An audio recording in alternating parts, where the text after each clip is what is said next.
كما كان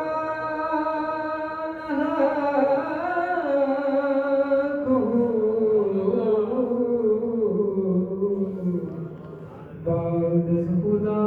بزرگ توئی کیسا مختصر صلی اللہ علیہ یا رسول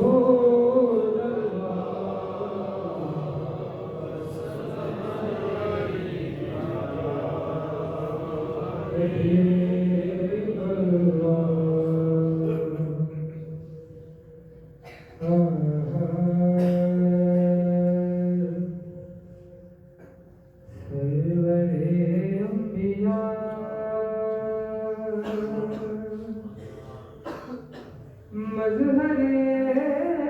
کبریا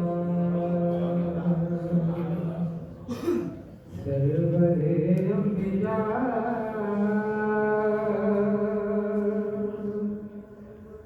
مظہر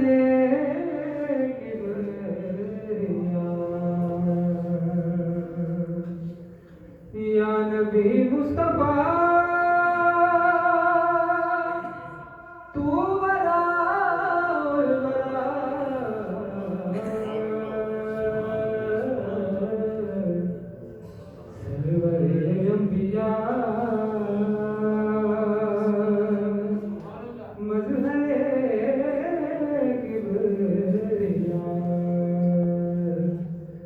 یا نبی مصطفیٰ تو ورا الورا سرور انبیاء مظہر کبریا یا نبی مصطفیٰ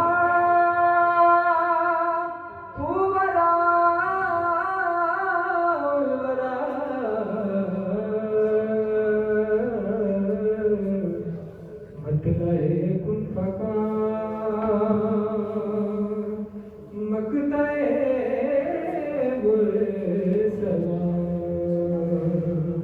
مطلع کن فکان مقتئ مرسلان شاہ ارض و سما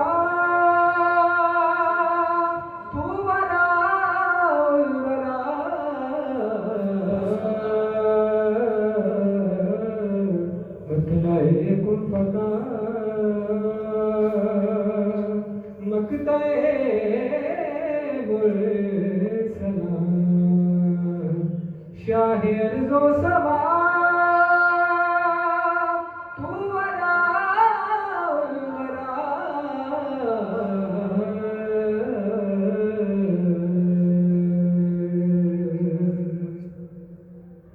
میری قسمت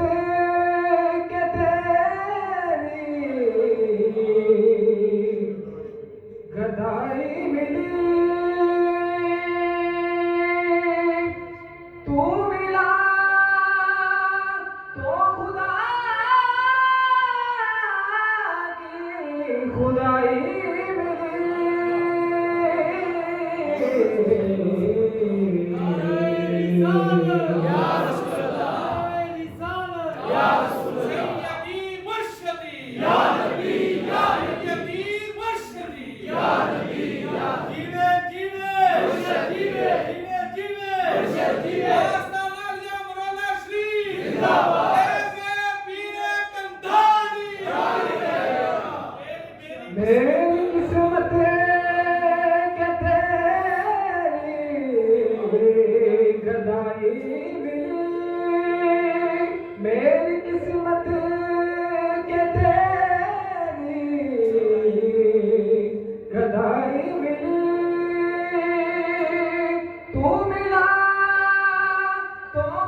خدائی ملی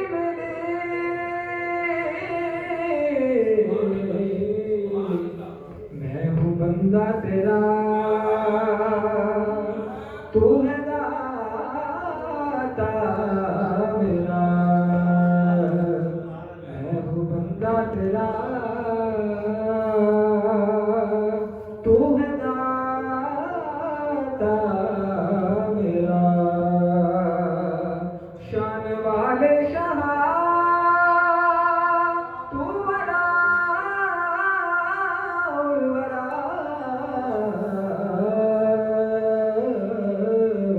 میں ہوں بندہ تیرا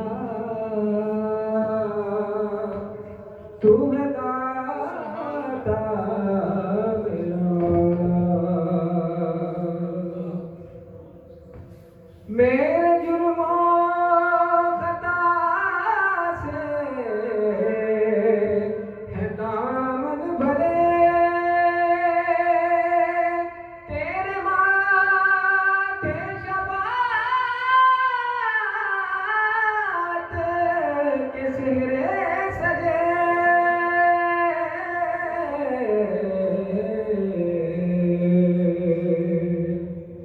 میرے جرم و خطا سے ہے دامن بھرے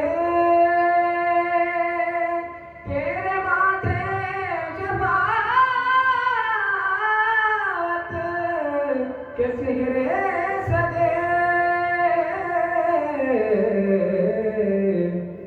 میں خطا ہی خطا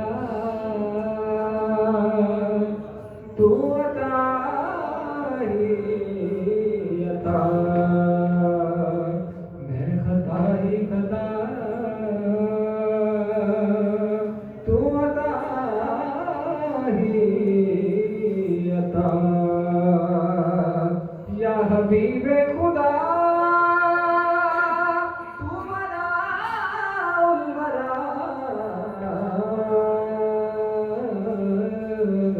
میں خطا ہی خطا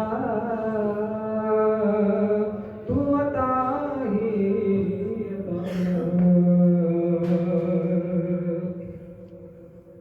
رک گئے کہہ کے ستیرا پہ روح الامین یا نبی آگے جانے کی ہمت نہیں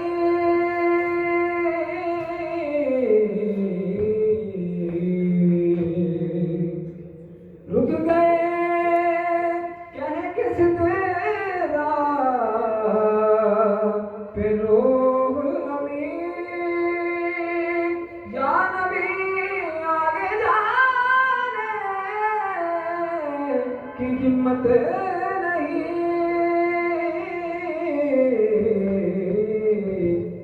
تو ہے محبوب رب میں ہوں تیرے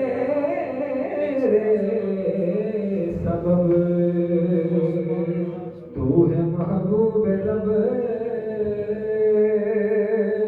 میں ہوں تیرے سبب میری اوقات کیا تو ورا الورا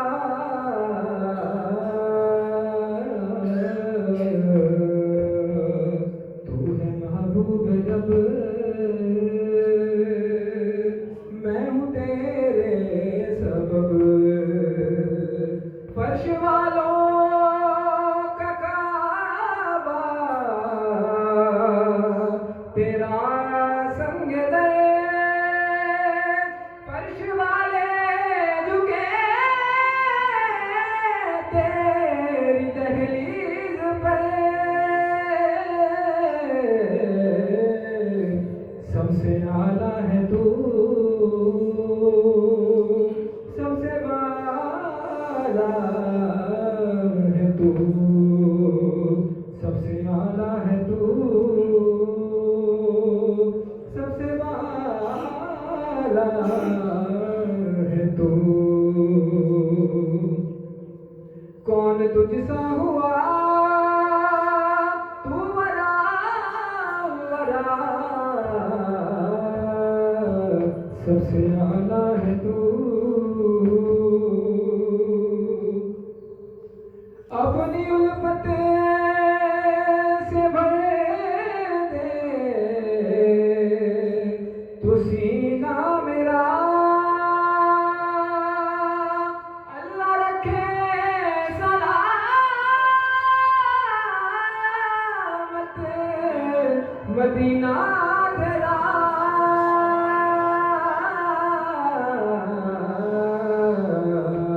صدقہ حسنین کا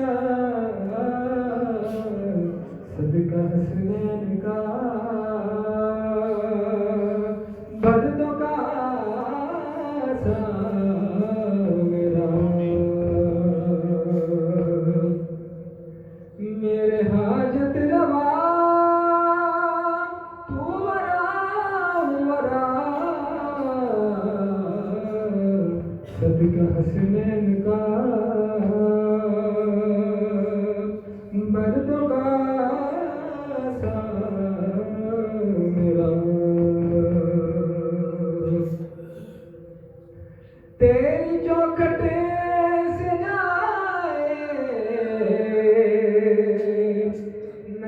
نیازی کہاں او نگاہ کرم والی دو جہاں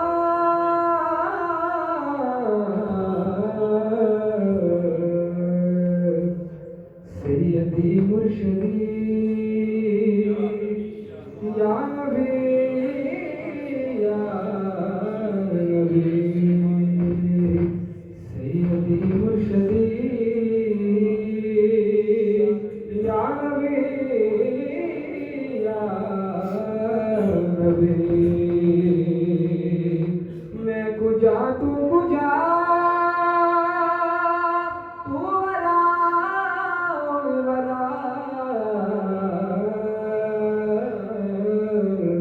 سیدی مرشدی یا نبی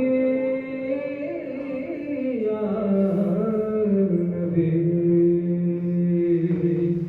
میں کجا تو کجا تو ورا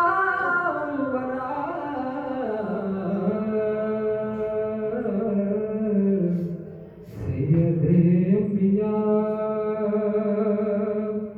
مظہر کبریا یا نبی مصطفیٰ تو ورا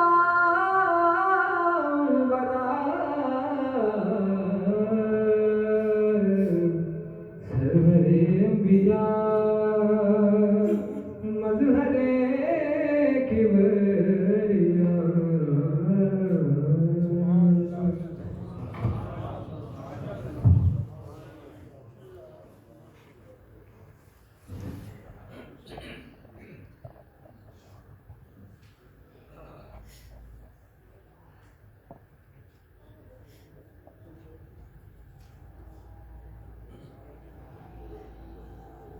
میرا خیال ہے آپ باہر ہی بیٹھ جائیں، اندر آنے کی ضرورت نہیں آپ لوگوں کو۔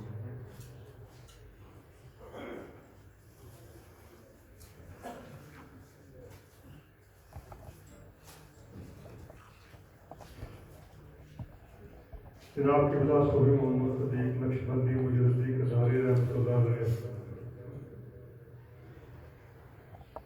جناب کی بلا سید فیض احمد شاہ قداری رحمۃ اللہ علیہ کے ایسی عقیدت اور ایسا پیار اور ایسی محبت اور ایسا ادب کرتے تھے کہ کم از کم میں نے اپنی زندگی میں کسی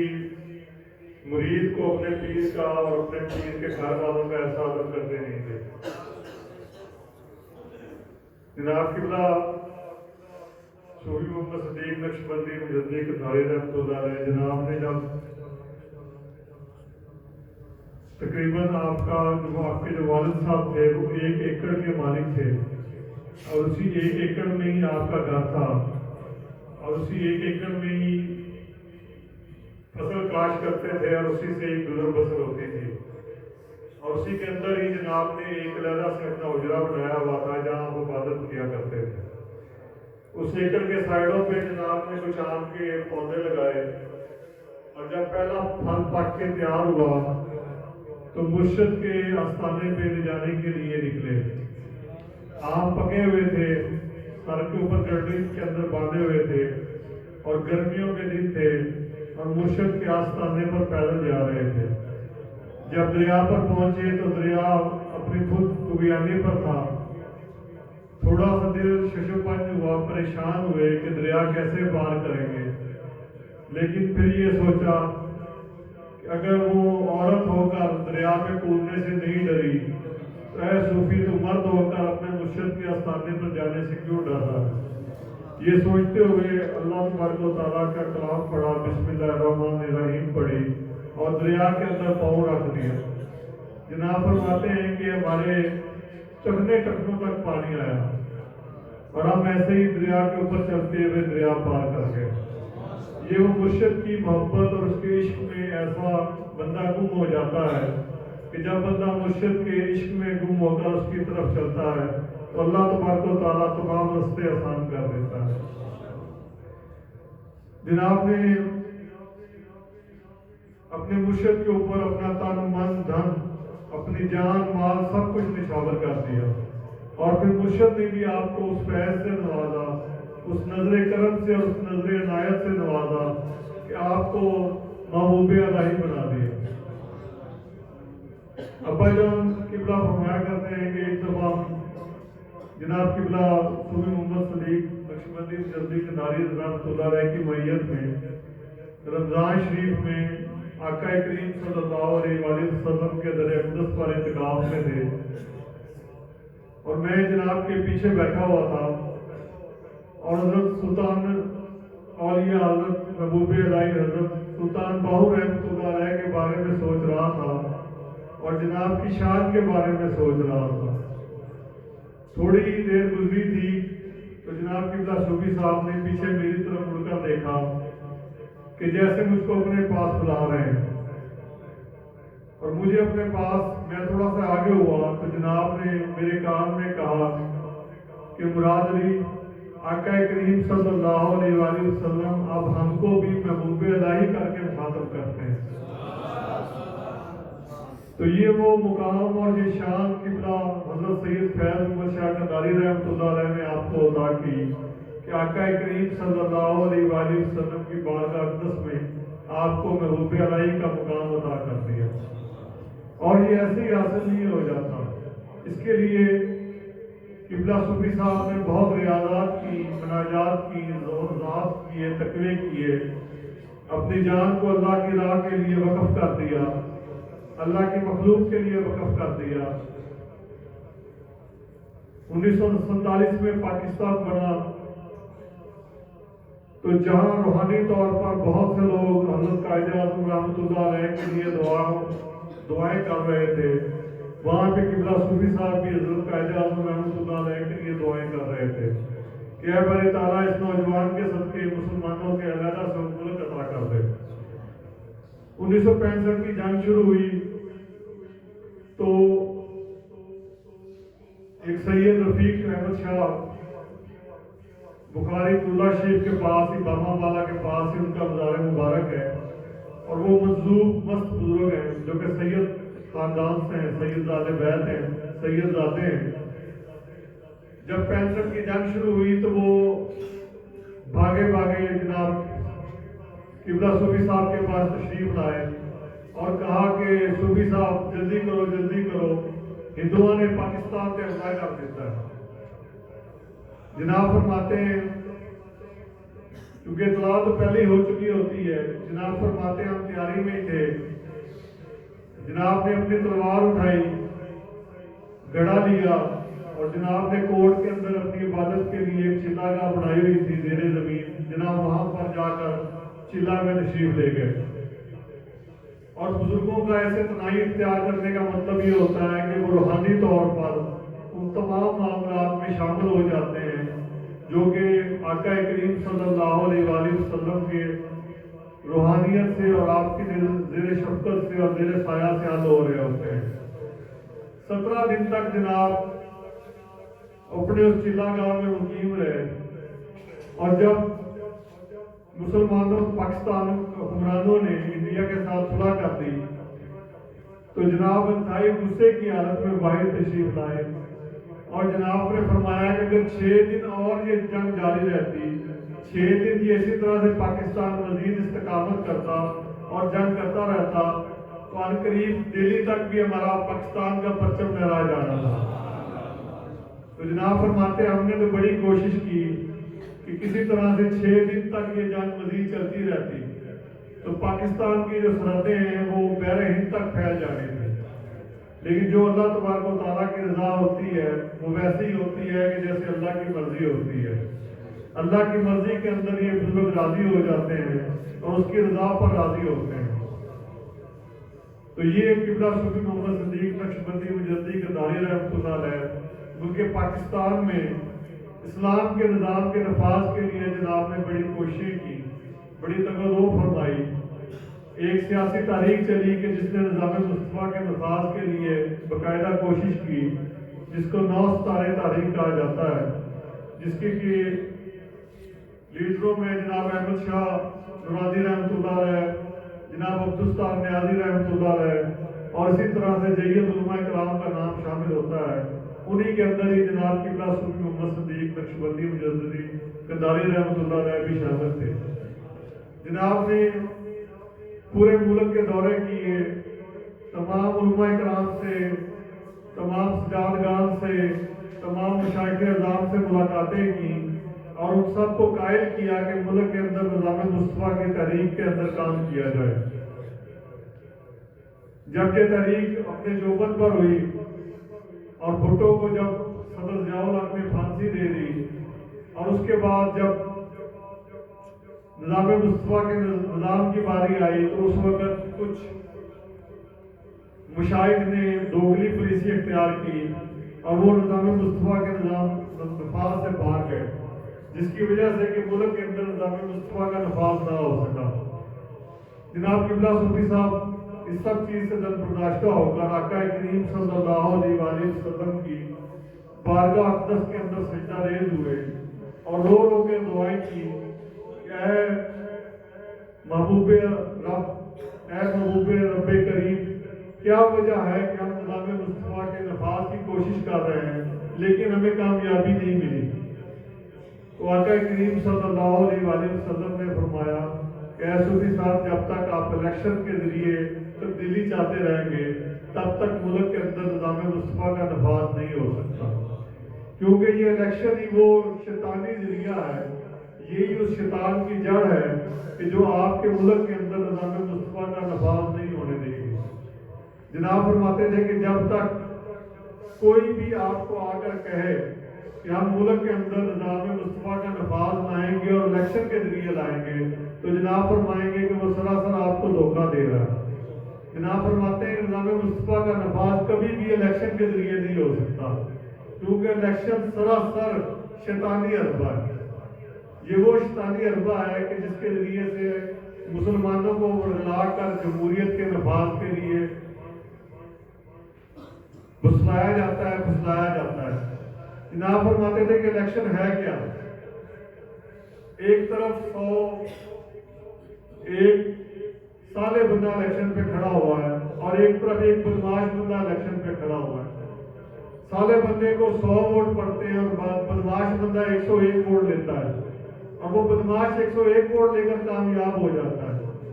تو سالے بندے کی وہ صالحیت کہاں گئی؟ ایک طرف ایک سالہ بندہ دے رہا ہے اور ایک طرف بدماش بندہ ووٹ دے رہا ہے، تو ایک نیک اور صالح بندے کا ووٹ اور ایک بدماش اور بد کردار بندے کا ووٹ کس طرح سے برابر ہو سکتا ہے؟ یہی قرآن پاک کا حکم ہے، یہی اللہ کے محبوب کا حکم ہے کہ صالح اور نیک بندہ اور بد کردار بندہ کبھی برابر نہیں ہو سکتے۔ تو پھر جب ہم الیکشن کے اندر ایک صالح بندے کو ایک بدکردار بندے کو برابر کر کے ان سے رائے طلب کرتے ہیں تو کس طرح سے صالح اور نیک قیادت ملک کی حکومت کو سنبھال سکتی ہے؟ تو نیک اور صالح قیادت کے نفاذ کے لیے جناب نے ملک میں تحریک شروع کی۔ جناب پتوکی میں قائم اپنی مسجد سے ہر جمعے کو جلوس نکالا کرتے ہیں، چاہے اس میں چند ایک افراد ہی ہوتے ہیں، لیکن جناب نظام مصطفیٰ کے نفاذ کے لیے پوری بھرپور کوشش کرتے ہیں۔ اور امت مسلمہ کا اور اسلام کا جناب کو اتنا احساس تھا نظام نفاذ کے لیے، نظام مصطفیٰ کے نفاذ کے لیے جناب اتنی تگودو کرتے، اتنی کوشش کرتے کہ میں سمجھتا ہوں کہ اتنی کوشش